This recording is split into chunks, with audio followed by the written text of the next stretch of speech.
little bit of background into why we were interested in flowers and why we were interested in doing it online. We wanted to be able to experiment and have fun. And flowers gave us the opportunity to do that because it's a perishable product and you take the customer's money before you buy your raw materials, essentially. And that's really attractive when you're starting out and don't want to take too much risk. The same applied for going a purely online route, is we just felt that it was a way to get something moving without having to invest in rental space or traditional brick and mortar retail route. So that's why we were really excited about doing it that way. And I must admit that for me, the first few months of the business was just eye-opening in terms of how easy it is to start an e-commerce business. I know people focus a lot on the challenges, and of course there are many, but just to actually start it to get an online store up and running, for me to do it with no technical background and be able to link up with Peach Payments or a payment gateway within a couple of hours, it's just to get that initial step in place was really easy.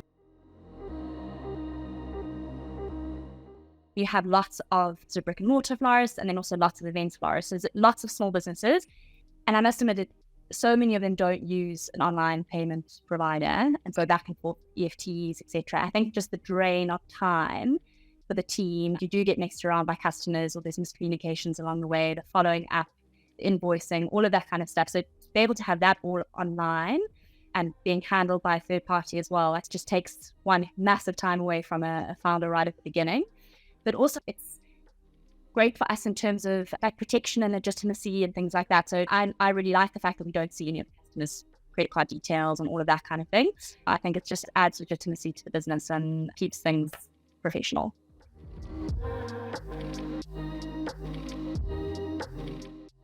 I think that having multiple payment providers is helpful when a customer is having an issue checking out, and sometimes maybe it's their fault, if that makes sense. So they've clicked the wrong thing or put in the wrong details.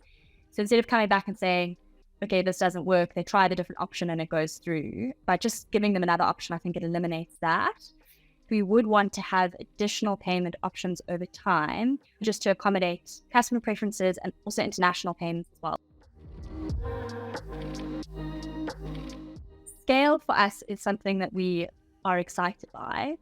And the reason is mainly the employment angle. What we find hugely motivating and interesting about Julep is the opportunity to employ, but at many different levels, if that makes sense. So coming from a corporate environment, everybody who I interacted with were university level, really good work experience, etc. When I was into the entrepreneurial world, I just got exposure to the rest of the workforce, and we're really motivated by being able to create employment opportunities for great stuff at the head office level, but some really exciting roles from an operational perspective. We don't hire the drivers directly, but indirectly supporting a network of delivery drivers. They create a business that provides meaningful, exciting paid work at many different levels is perhaps the main exciting side of it.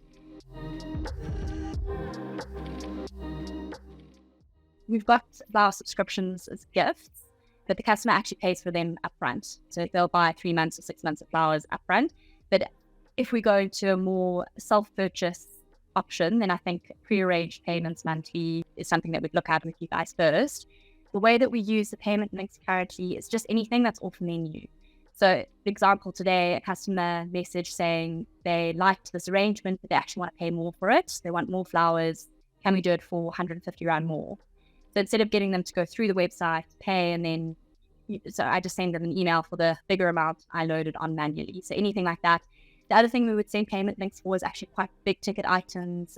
So if we've got influencer campaign and they want to send out 50 boxes, as an example, and for some reason they don't want to do it by EFT, then we'll send a credit card payment. I think it's really about getting traction customer-wise and making sure we have enough time to get the product right, to test the product, to refine, and not pump a whole lot of money into online marketing, which we still actually hardly put anything into. But I think getting real feedback from the market that your product is gaining some traction and you can take it from there, test the economics, test the customer response, etc., and build it from there. So it is largely enough time and keeping your head down and iterating.